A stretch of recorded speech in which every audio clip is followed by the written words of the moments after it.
Definitivamente é um momento muito, muito difícil e não vai melhorar rapidamente.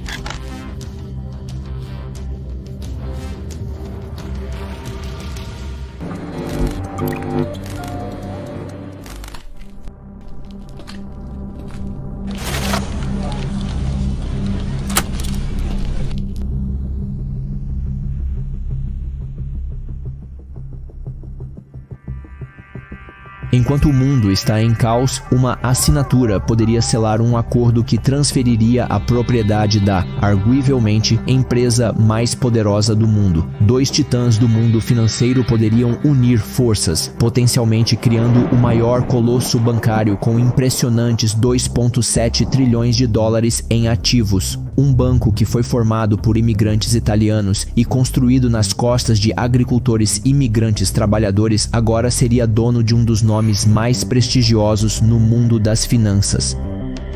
O Bank of America se tornaria o maior banco em ativos do país. O Bank of America poderia adquirir a Merrill Lynch, mas isso é o que o mundo vê. Ken Lewis, Chief Executive Officer do Bank of America, no entanto, vê algo diferente. O poder permanece nas sombras e, ao comprar a Merrill Lynch, ele também adquiriria quase 50% de um dos gestores de ativos mais poderosos do mundo, a BlackRock. A agressiva expansão imobiliária da BlackRock tem gerado um sério debate. Críticos argumentam que a pressão da BlackRock para dominar o mercado está inflacionando os preços dos imóveis e agravando a crise habitacional global.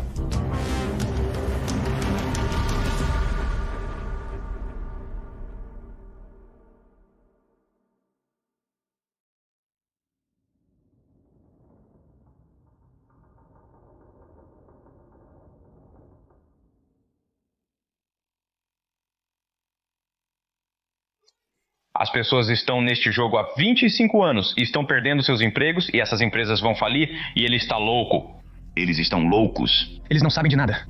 Foi um colapso quase sem precedentes na história corporativa dos Estados Unidos da América. Boa noite a todos. A administração Bush e o Congresso estão resolvendo suas diferenças sobre aquele resgate de 700 bilhões de dólares.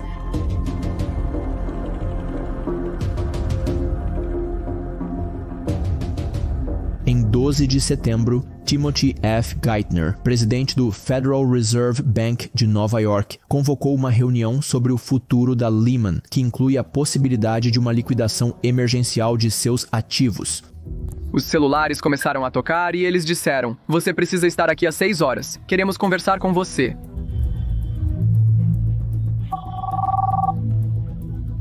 Recebi uma ligação por volta das 5 horas dizendo esteja no Fed às 6 horas da noite. Banqueiros representando todas as principais firmas de Wall Street estão presentes. O objetivo da reunião é encontrar uma solução privada para resgatar a Lehman e extinguir a chama da crise financeira global. Eles nos disseram, nós coletivamente tínhamos que encontrar uma solução para isso. E esta é a parte importante. O governo não iria fornecer qualquer tipo de assistência. Mas há mais conversas privadas acontecendo em segundo plano. Ken Lewis não é estritamente contra o Bank of America comprar o Lehman Brothers. Esta pode ser uma oportunidade única para adquirir um ativo subvalorizado. Ainda melhor se os contribuintes puderem dar um pouco de apoio. Por outro lado, pode ser o começo do fim. Porque existem muitos mais bancos na fila que estão em grandes apuros. Bem, você sabe, se tentarmos salvar o Lehman Brothers, isso é ótimo. Mas estaremos de volta aqui no próximo fim de semana e estaremos falando sobre Merrill. Mas antes que Ken Lewis possa decidir o que fazer com o Lehman Brothers, John Tain, Chief Executive Officer da Merrill Lynch, se aproxima de Ken Lewis em um esconderijo. A empresa dele está em uma condição mais deplorável. E se Ken Lewis assinar com o Lehman Brothers, a Merrill Lynch falirá automaticamente. É um pouco como se você estivesse em um barco muito atraente que tem um buraco e você está tentando esgotar, mas mais água está entrando mais rápido do que você pode tirá-la. A Merrill Lynch pode nem mesmo sobreviver após o fim de semana. Eis o porquê. A Merrill Lynch, sob a liderança de Stan O'Neill, tornou-se a maior emissora de CDOs. Na verdade, até o final de 2008, a Merrill Lynch emitiu CDOs no valor de 136 bilhões de dólares, enquanto assegurava o mesmo contra colapso com a AIG. Isso até força a AIG a parar de assegurar até mesmo os CDOs de classificação mais alta emitidos pela Merrill Lynch por causa de suas políticas de subscrição agressivas. Mas a Merrill Lynch continua a fazer o que gera os maiores lucros. Então, quando John Thane descobre que Ken Lewis está prestes a comprar o Lehman Brothers, ele sabe que não pode deixar isso acontecer, ele propõe um negócio contra todas as probabilidades, o Bank of America adquirindo ações da Merrill Lynch. A Merrill está em péssimas condições, suas ações estão despencando e eles acabaram de registrar bilhões e bilhões de prejuízos. À primeira vista, você diria, é claro, ninguém quer comprá-los. Todos pensaram que você iria comprar o Lehman Brothers? Mas o que acontece a seguir é uma das maiores reviravoltas na história financeira. Hank Paulson, secretário do Tesouro, pede uma conversa privada com Ken Lewis. Paulson vem da grande linhagem dos mestres do universo que vieram de Wall Street. Hank Paulson sabe que a situação é extremamente séria. E se eu cair, agora posso arrastar aquele cara. E se ele cair, ele pode arrastar aquele cara. E ele pode arrastar aquele cara. Os detalhes da conversa deles serão revelados um ano depois e causarão controvérsias em todo o mundo. Da finanças e política, por enquanto, há apenas uma mensagem. O Bank of America comprará o Merrill Lynch em um negócio todo em ações no valor de 50 bilhões de dólares. É uma das instituições financeiras mais importantes nos Estados Unidos da América e no mundo, e agora é de propriedade do Bank of America. Mas isso está longe de ser tudo. Então, ao ponderarmos tudo o que dissemos, é melhor aproveitar essa oportunidade.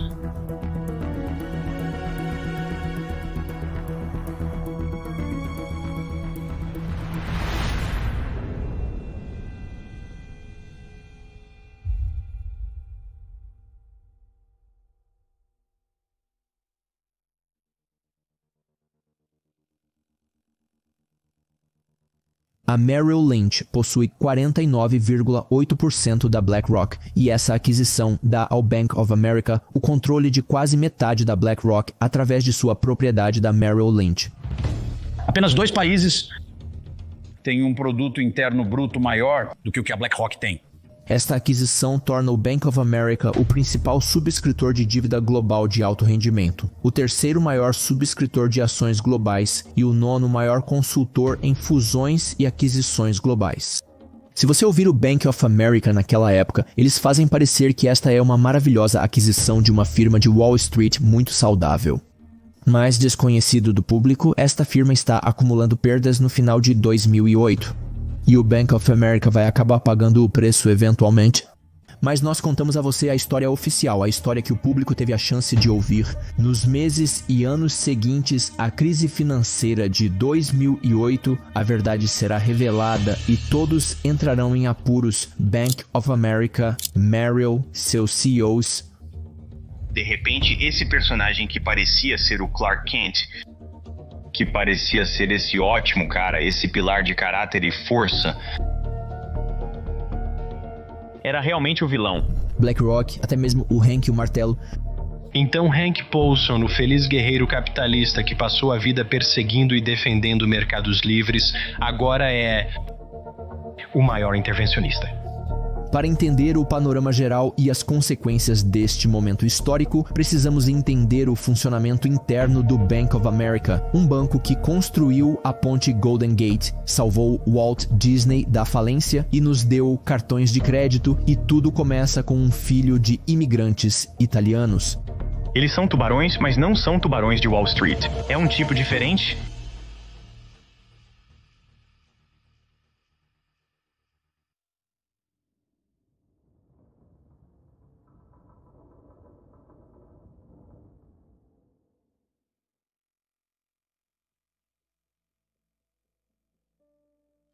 Em meio a esses tempos econômicos difíceis, o governo não consegue arrecadar receita para a construção da proposta Ponte Golden Gate.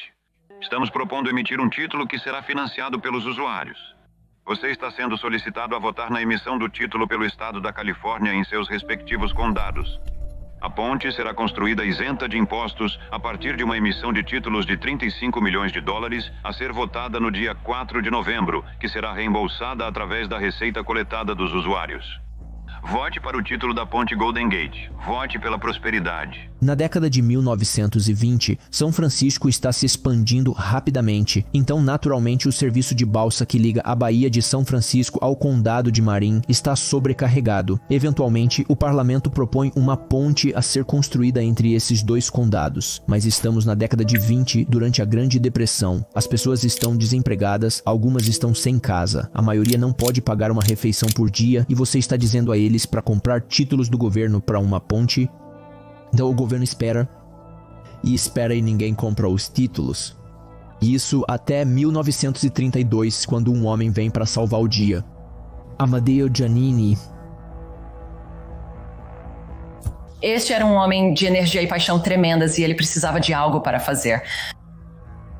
E o destino lhe deu algo para fazer.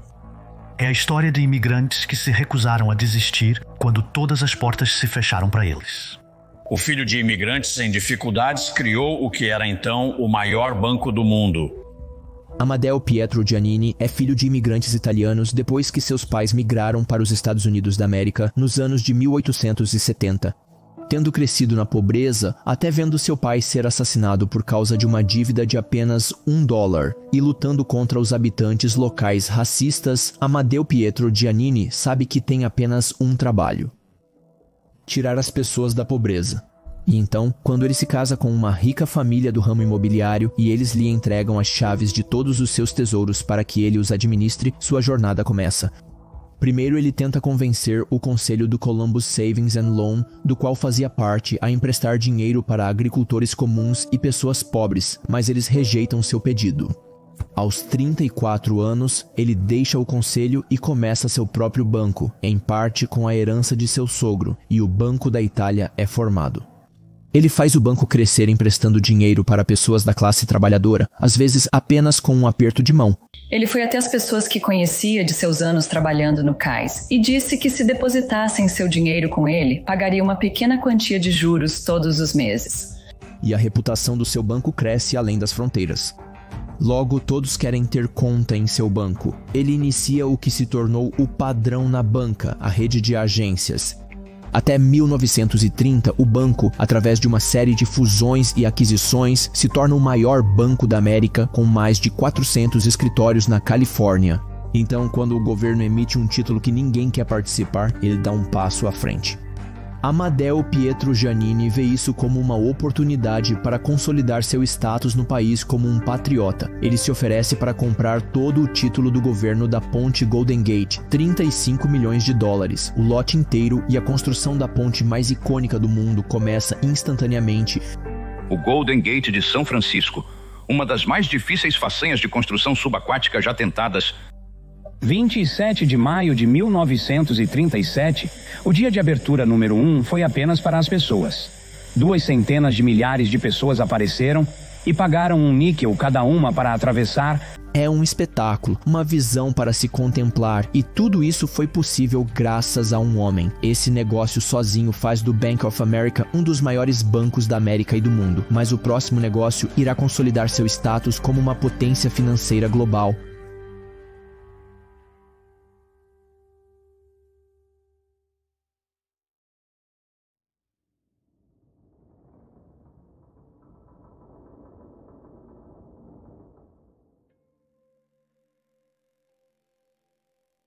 Ele financiou os grandes estúdios de Hollywood e Giannini salvou Walt Disney da falência. Na noite de 13 de fevereiro de 1934, Walt Disney convoca todos os seus animadores para um auditório. Nas próximas 4 horas, ele conta a eles a história da Branca de Neve, sua cruel madrasta, a Rainha Má e os 7 anões. Então ele para e olha nos olhos deles e diz que eles vão transformar a Branca de Neve e os 7 anões em um longa-metragem. Algo que nunca foi feito antes, uma animação completa de 80 minutos. Todos pensam que é um erro caro, que isso vai afundar a Disney. Até a esposa de Disney diz que ninguém vai pagar um centavo para ver anões animados por 80 minutos seguidos. Disney está devastado. Ele sabe que custará uma enorme quantidade de dinheiro, especialmente em meio à depressão debilitante, mas ele tem um sonho e não vai deixá-lo morrer. Ele canaliza todos os seus recursos para fazer o filme, até colocando sua própria casa como garantia. Mas no meio da cara produção, o estúdio fica sem dinheiro. Parar a produção agora significa perder todo o dinheiro já usado, o que inclui perder sua casa. Eles não podem parar, é fazer ou morrer. Eles precisam de um enorme empréstimo bancário. Mas que banco financiaria um arriscado filme de animação de longa duração? E é aí que seu tino para negócios o atinge. Ele sabe que ver é acreditar. Para garantir um empréstimo de 250 mil, ele teria que mostrar ao banco um filme meio terminado. Ele não quer fazer isso, mas sabe que não tem escolha. Ele convida o vice-presidente do Bank of America para uma exibição. Eles se sentam sozinhos em um cinema assistindo ao filme parcialmente terminado, enquanto ele explica nervosamente o que está por vir. Quando as luzes se acendem novamente, o vice-presidente se levanta e sai da sala de projeção para a luz do sol. E então ele boceja: o coração de Disney afunda, foi sua única chance e ele falhou. Um sonho estremeceu. E tudo o que ele consegue pensar é que eles estão prestes a ficar sem casa. Mas então, justo antes de ele sair, o banqueiro se vira e diz: Walt, essa imagem vai render um monte de dinheiro. E assim, o Bank of America financia todo o filme até que esteja totalmente concluído. Em 21 de dezembro de 1937, Branca de Neve e os Sete Anões estreou para um público recordista no Teatro Carthay Circle, em Los Angeles. Mais de 30 mil fãs que não conseguiram garantir um dos ingressos de $5 se reuniram do lado de fora do teatro apenas para fazer parte do evento histórico. Arrecadou 8 milhões de dólares durante seu lançamento inicial, contra um orçamento de 1,5 milhão de dólares, tornando-se o filme de maior bilheteria de 1937. Mas o Bank of America não para por aí. Eles vão a todo vapor nos investimentos. A seguir, eles inventam algo que revolucionará o mundo bancário e as chances de estar no seu bolso também.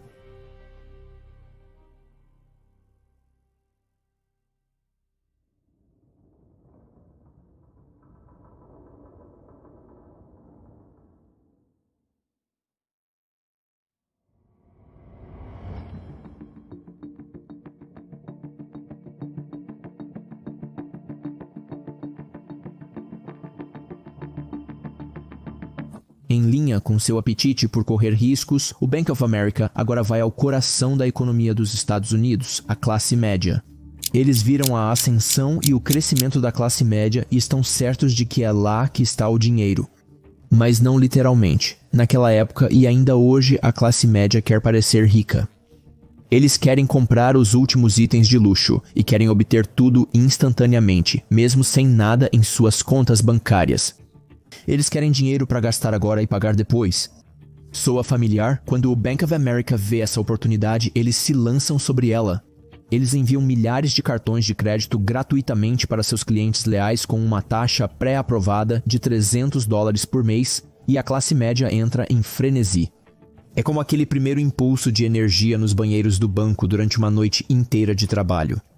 Você fica viciado instantaneamente. Mas com grandes riscos vem grandes perdas. É um desastre, um erro caro. As taxas de inadimplência estão acima de 20%, com fraudes desenfreadas por toda parte. Mas o Bank of America não abandona sua visão. Eles se apegam a isso, tornando os americanos uma das nações mais endividadas da Terra. Os americanos estão se afundando cada vez mais em dívidas de cartão de crédito que não conseguem pagar. Os americanos estão se colocando em um grande buraco financeiro, aproximando-se de $1 trilhão em dívidas de cartão de crédito. E tudo começou com um cartão de crédito, agora conhecido como Visa. E o Bank of America foi o culpado por tudo isso. Mas isso não é nada comparado ao que acontece a seguir. O Bank of America entra em uma frenesi de aquisições nunca antes vista. E eles vão ficar cara a cara com uma das maiores instituições financeiras de todos os tempos, e seu Chief Executive Officer. O homem que muitas pessoas culpam pelas perdas e sofrimentos da crise financeira.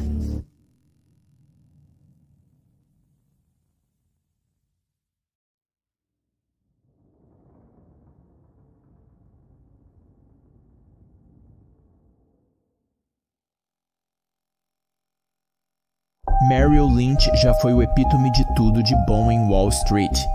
Na verdade, ele tem sido creditado por trazer Wall Street para Main Street. Charles Merrill instituiu uma abordagem muito ética para lidar com um investidor de varejo que ninguém mais havia feito isso antes. Investigue, depois invista. Esse era o lema da Merrill Lynch naqueles dias. Mas até 2007, os investidores perderam quase toda a confiança na empresa, retirando mais de 34 bilhões de dólares em base líquida dos fundos de ações e títulos da Merrill desde 1998. E começa com a nomeação de Ernest Stanley O'Neill como diretor executivo da Merrill Lynch em fevereiro de 2002. Em um relatório recente da revista Time, ele foi nomeado uma das 25 pessoas a serem culpadas pela crise financeira. Stanley nasceu em pobreza em Roanoke, Alabama. Ele é neto de um ex-escravo. Meu avô, James O'Neill, nasceu escravo em 1861. Ele eventualmente conseguiu construir uma vida para si e sua família através de muito trabalho e perseverança.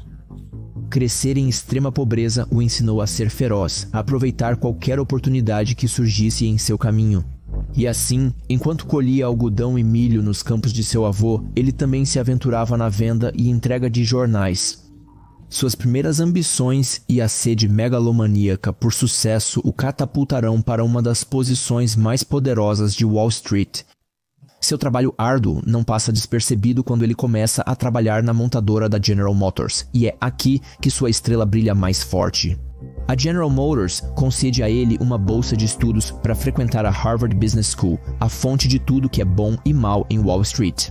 Em 2 anos, ele é promovido a diretor na divisão do Tesouro da General Motors, e em 1987 ele se junta à divisão de finanças alavancadas da Merrill Lynch. Em 1987, entrei na Merrill Lynch e passei quase os próximos 21 anos da minha vida lá, eventualmente sendo nomeado presidente no verão de 2001. Stanley prova que ele tem um ingrediente muito importante para ser um verdadeiro titã de Wall Street. Impiedade. Ele está tão obcecado com demissões que em cada compromisso que ele assume, seu primeiro objetivo é demitir departamentos que não estão rendendo. Zero empatia, zero consideração, 100% vibrações Bateman. Ele instantaneamente perturba a amada cultura de trabalho da mãe Merrill, enviando rapidamente uma mensagem arrepiante: Merrill Lynch não é sua mãe. Isso funciona como mágica para encantar o conselho de diretores da Merrill, porque no ano 2000 ele é nomeado presidente da empresa, a primeira de uma série de decisões ruins tomadas pela Merrill Lynch.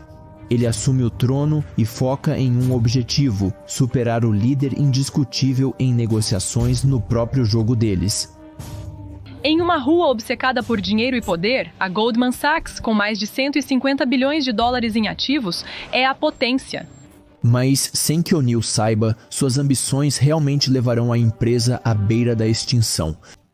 Sua primeira ordem de negócios? Ele quer tentar destituir o atual Chief Executive Officer, um homem que foi seu mentor desde que entrou na empresa em 1986. Na Merrill Lynch, David Komansky passou a carreira lutando contra a Goldman Sachs, mas agora o ex-chefe da Merrill está defendendo seu rival de longa data. Stanley fecha um acordo com Thomas Patrick, o então vice-presidente, e Arshad R. Zakaria, o chefe de gestão de riscos corporativos. Ele pede a eles que apoiem sua destituição de David Komansky e o ajudem a ascender à posição de Chief Executive Officer e, em troca, ele faria de Zakaria o presidente da empresa. Uma empreitada arriscada que poderia dar muito errado.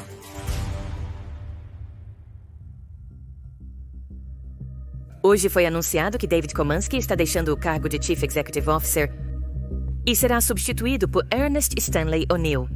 Stanley é promovido ao cargo de diretor executivo, expulsando seu mentor. Mas no estilo de um verdadeiro megalomaníaco, Stanley O'Neill não cumpre sua parte do acordo de nomear Zakaria como presidente. Na terça-feira de manhã, o Sr. Patrick, juntamente com suas 2 secretárias e um motorista, foram escoltados para fora do prédio por 4 seguranças. Seus computadores são desligados e sua conta de e-mail é imediatamente encerrada. Os detalhes da saída do Sr. Patrick sugerem que E. Stanley O'Neill, o diretor executivo da Merrill, pode ter tido um motivo mais profundo e calculado ao incentivar seu segundo em comando a renunciar. Próximo passo de O'Neill: demitindo todos que discordam dele até que ninguém com um cérebro permaneça na empresa. E assim começa a queda do poderoso Merrill. Os investidores começam a retirar seu dinheiro e a reputação de Merrill se deteriora. Eles precisam consertar isso o mais rápido possível ou Merrill não existirá mais. Então surge o cavaleiro em armadura brilhante.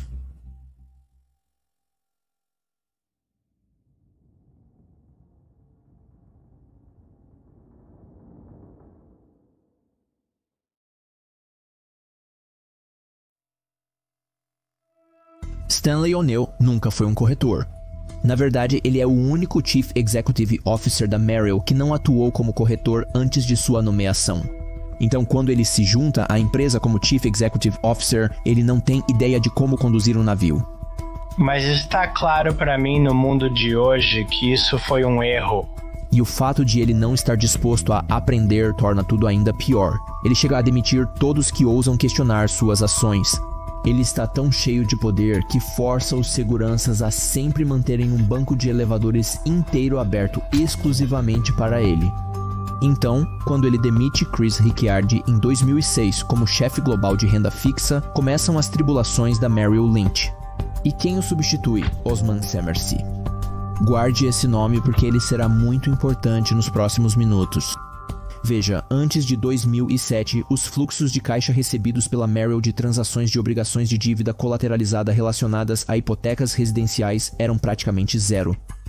Mas quando Osman entra na empresa para liderar a divisão, a posição da empresa nesses instrumentos passa de 5 a 6 bilhões de exposição para 55 bilhões de dólares em menos de um ano. Parece razoável, e então fica pior. O'Neill demite o respeitado comerciante Jeff Contal enquanto rebaixa o gerente de risco John Bright. Um grave erro. Por quê? Esses dois haviam alertado contra a exposição excessiva aos CDOs. Eles sabiam que uma tempestade estava chegando e a saída deles abre as comportas de todas as decisões mal planejadas que a Merrill Lynch toma daqui para frente. Acho que ele perdeu um pouco, né? O Sr. O'Neill perdeu um pouco de credibilidade com o conselho quando ele... Você sabe, pelo que ouvimos, vários relatórios que ele relatou, se reuniu com o conselho e esperava uma certa perda. E então, quando os resultados saem mais tarde e há uma perda maior, você sabe, isso meio que contribuiu para uma certa perda de credibilidade. Em um ano, a Merrill Lynch passa pela trajetória típica de uma moeda meme, indo de Mãe Merrill para um pedaço sem valor de lixo de Wall Street com mais de 117 bilhões de exposição às problemáticas obrigações de dívida garantidas. Enquanto os executivos da Goldman estão cancelando férias para lidar com a crescente crise subprime, O'Neill está frequentemente no campo de golfe jogando rodada após rodada sozinho. E adivinha quem está dirigindo o departamento de negociação? Nosso cara Osman Semersi. Osman elimina quase todos os controles e equilíbrios para minimizar o risco e realmente incentiva mais exposição aos CDOs. Na verdade, a Merrill vai tão longe a ponto de comprar a First Franklin Financial Corp., uma das maiores credoras subprime do país, para fornecer um suprimento infinito desses CDOs. Mas as pessoas estão observando e a confiança delas está diminuindo. Os investidores começam a retirar seu dinheiro da Merrill Lynch, e é aqui que Stanley O'Neill percebe que é hora de fazer algo. Ele sai em busca de alguém que possa redimir a Merrill Lynch, alguém que possa devolver o toque de Midas a Merrill Lynch, e alguém em quem os investidores de todo o mundo confiam. Ele vai até a BlackRock e eles fecham um acordo. A Merrill Lynch venderá seu negócio de gestão de ativos para a BlackRock por uma participação de 49,5% na entidade combinada. Isso torna a nova empresa a maior gestora de ativos com ativos sob gestão de $1 trilhão. A participação da Merrill na BlackRock valeria mais de $9 bilhões, de acordo com as estimativas dos analistas. A Merrill Lynch também recebe um interesse de voto de 45% na empresa combinada, tornando efetivamente a BlackRock e a Merrill Lynch gêmeas siamesas. E mais uma vez o dia é salvo. Os investidores estão felizes. Os clientes estão felizes. Todos estão felizes. Merrill Lynch volta ao topo da cadeia alimentar e Stanley pode voltar para suas férias. Certo? Errado. Porque agora as coisas desmoronam.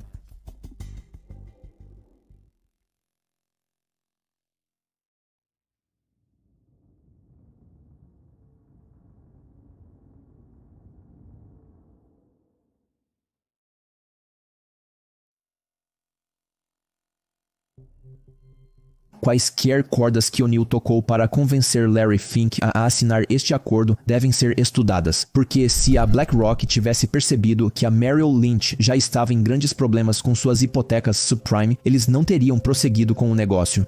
No ano seguinte, em outubro de 2007, a receita da Merrill Lynch cai 94% para 577 milhões de 9,83 bilhões de dólares um ano antes. O tempo todo, esses CDOs eram inúteis, mas haviam sido cultivados para parecer estáveis.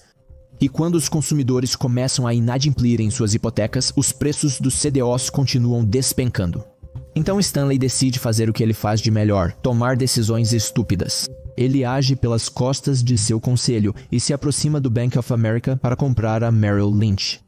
Mas alguém delata e o conselho descobre sua travessura. Isso é como ouvir do seu vizinho que seu pai está vendendo sua casa para um estranho amanhã sem o seu conhecimento. O conselho decide que já é suficiente, embora tarde demais. Eles demitem Stanley e lhe dão uma pequena despedida por um trabalho bem feito, 200 milhões de dólares. Você está brincando comigo? Que diabos, cara? Isso é... Eu não posso acreditar nisso, cara. 200 milhões. O quê? O quê? Quero dizer, que diabos está acontecendo? 200 milhões.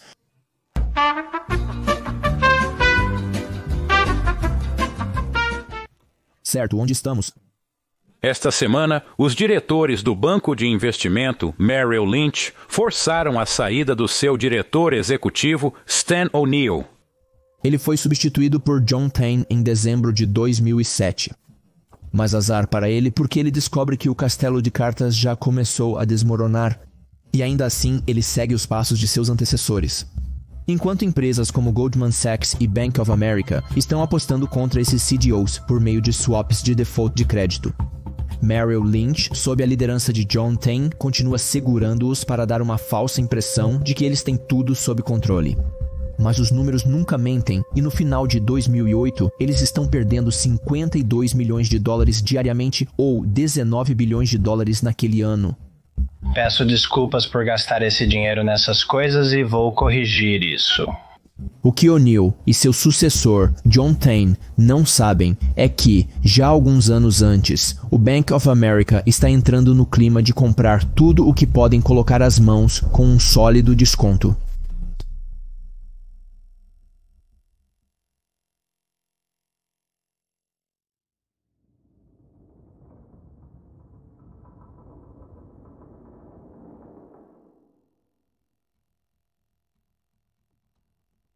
Nós somos o banco de uma a cada duas famílias americanas, sabe, na América. Como é que é? Nós somos o banco de uma a cada duas famílias americanas nos Estados Unidos. Não? Sim. Metade do país. Até agora, o Bank of America transformou-se em um dos bancos mais amados da América. 50% dos americanos têm negócios com o banco. Na verdade, é o maior banco da América, seguido pelo John Pierpont Morgan e Chase Bank. Mas quanto mais alto eles sobem, mais duro eles caem. E o homem por trás de sua queda não é outro senão... Como foi dito, meu nome é Ken Lewis e eu sou o diretor executivo do Bank of America. Eu vim de um começo muito modesto. Minha mãe criou minha irmã e eu, então, uma família monoparental. E ela era enfermeira. Quando ele se junta à empresa em 2001, ele encontra um banco de crescimento lento, que tem sido lento para exercer sua enorme participação de mercado e poder, e então ele faz o que todo megalomaníaco faz de melhor. Ele sai em uma farra de compras. Ele fez uma lista de desejos de empresas que queria adquirir ou negócios em que queria estar. E ano após ano, ele fez isso acontecer. A maneira como o BOFA realizou isso foi comprando a empresa número 1 em praticamente todas as categorias de banco. Então, se você pensar de forma mais ampla, o que aconteceu entre 2003 e 2009, nossa empresa fez 6 ou 7 grandes aquisições. Mas essas aquisições mal planejadas começam a causar problemas dentro dos bancos. Uma dessas compras mal planejadas é a aquisição da MBNA, a maior emissora independente de cartões de crédito do mundo, por 35 bilhões de dólares em dinheiro e ações. Sem que quem soubesse, ele assumiu um monte de dívidas ruins de consumidores que o assombrariam pelos próximos anos. Ainda tentando corrigir seus erros, ele se afunda ainda mais no buraco. Em 2008, o Bank of America adquiriu a Countrywide Financials. Eles garantem ao Bank of America um retorno sobre o investimento de 7,25% ao ano a um preço de $18 por ação. Não temos números exatos, mas parece que os acionistas da Countrywide perderam quase todos os $2,5 bilhões que a empresa gastou na recompra de ações quando você estava vendendo ações. A Countrywide basicamente se entrega ao Bank of America em uma bandeja de prata, mas na realidade eles estão escondendo algo mais sinistro. Eles estão à beira da falência. Esta compra faz do Bank of America o principal originador e prestador de hipotecas nos Estados Unidos da América, controlando de 20 a 25% do mercado de empréstimos habitacionais. E quando o Bank of America assumiu isso, assumiu um enorme fardo de dívida e um tipo de ambiente tóxico e ativo tóxico que de muitas maneiras arrastou o banco para baixo. A Countrywide Financial esteve envolvida em algumas atividades ilegais em seu departamento de hipotecas subprime, às vezes coagindo seus clientes a refinanciar suas hipotecas e, assim, fornecendo-lhes mais títulos hipotecários para vender aos investidores. Então, em março de 2008, o FBI começa a investigar a Countrywide por possível fraude relacionada a empréstimos e hipotecas residenciais. A Countrywide foi implicada na crise hipotecária. A Countrywide também se envolveu em práticas de empréstimos predatórias e racistas. Enquanto o Bank of America evita em grande parte ser arrastado para a mania de hipotecas subprime dos anos 2000, são essas subsidiárias e aquisições que acabam por envolvê-los. Disse que um dos principais motivos pelo qual o banco está indo bem é por causa da sua decisão de não entrar em hipotecas subprime. Em 2001, meu primeiro ano como Chief Executive Officer, decidimos que simplesmente não gostávamos do negócio. Era muito arriscado, então decidimos sair disso. Mas eles possibilitaram essa mania ao fornecer liquidez a esses bancos hipotecários e de investimento falidos para continuar explorando os americanos. E então acontece o colapso. A Apple está com uma alta de mais de 6% agora. O que o mercado dá, o mercado também tira. O mercado de ações agora está em baixa de 21%. Esta pode ser a recessão mais grave em décadas. Definitivamente é um momento muito difícil e não vai melhorar rapidamente. E Ken Lewis, fazendo o que faz de melhor, comprando tudo e qualquer coisa, apõe sua assinatura em uma das maiores transações financeiras da história. Enquanto isso, que o Merrill Lynch, temendo ser o próximo, concordou em um ato de desespero com um casamento às pressas com o Bank of America. Merrill Lynch é uma marca de enorme prestígio. Bank of America e Merrill se gabam de criar um gigante financeiro incomparável em sua amplitude de serviços financeiros e alcance global. Os executivos do Bank of America enfatizam a grande franquia global da Merrill e sua extensa rede de consultores financeiros. Mas isso não é tudo. Abaixo do contrato está a aquisição de 49,8% da BlackRock, tornando a nova empresa combinada a maior empresa do mundo com base em ativos sob gestão. Apenas um problema, é tudo um grande show falso. Quando o negócio para comprar a Merrill Lynch por $50 bilhões foi anunciado em setembro de 2008, a Lehman Brothers estava se preparando para pedir falência. E quando o negócio foi concluído em janeiro de 2009, a saúde da Merrill Lynch havia se deteriorado ainda mais. Cálculos internos mostraram que a Merrill, que tinha bilhões de dólares em ativos hipotecários tóxicos, teve uma enorme perda pré-impostos superior a $10 bilhões em outubro e novembro de 2008. E dezembro parecia ainda pior. As perdas continuavam se acumulando, mas os executivos estavam avançando para fechar o negócio até janeiro de 2009. Os executivos do banco até se preocupavam que a Merrill Lynch teria uma perda no quarto trimestre de pelo menos $16 bilhões. Os ativos continuam a se deteriorar. Havia pessoas dentro do Bank of America que sentiam que esse número era grande o suficiente para divulgar. Mas não houve divulgação pública dessa previsão interna. Em documentos judiciais, advogados do Sr. Lewis disseram que ele estava ciente das perdas astronômicas indo para as reuniões de acionistas, mas que após discussões com advogados, ele concluiu que uma divulgação intermediária não era necessária porque o crucial arquivo regulatório em apoio à fusão não continha projeções sobre os resultados do quarto trimestre da Merrill, de acordo com um arquivo judicial. As perdas, embora grandes, não estavam fora de linha com as perdas que a Merrill havia experimentado em trimestres anteriores, e os investidores estavam bem cientes de que os bancos estavam sofrendo perdas significativas à medida que a economia se deteriorava. E assim o drama começou a se desenrolar em 5 de dezembro. Os acionistas de cada empresa votaram para aprovar o negócio e assinar seu destino em 16 de janeiro. Semanas após o fechamento do negócio, o resgate foi anunciado junto com a perda líquida do quarto trimestre da Merrill de 15 bilhões e 310 milhões de dólares. O mercado de ações vem caindo dia após dia, e agora notícias de que os maiores bancos precisam de mais dinheiro. Isso chocou o mercado. Mesmo que o mercado estivesse esperando algo ruim, não estava esperando isso. Não estava esperando uma perda de 15 bilhões. Os acionistas, desconhecendo a gravidade das perdas no final de 2008, estavam furiosos. Eles querem saber por que essas perdas não foram divulgadas anteriormente. Nem o Sr. Tyne, nem o Sr. Lewis sobreviveram ao desastre. Uma semana após o anúncio do resgate, o Sr. Lewis voa de Charlotte para Nova York para ver o Sr. Tyne, dizendo-lhe que o conselho o culpa pelas perdas. O Sr. Tyne encarou esta reunião pelo que ela era, uma demissão. Em abril de 2009, os acionistas do Bank of America tiram do Sr. Lewis o título de presidente. Mais tarde naquele ano, ele renuncia ao cargo de diretor executivo, deixando-nos com a pergunta: por que Lewis e a outra gestão do Bank of America insistiram neste negócio? Bem, um motivo foi revelado apenas um ano após o negócio. Você tem que comprar a Merrill e nós garantiremos que isso aconteça, até e incluindo a remoção da gestão. Eu servi como secretário do Tesouro de julho de 2006 a janeiro de 2009. Durante meu mandato, o mundo experimentou uma crise financeira sem precedentes em nossas vidas.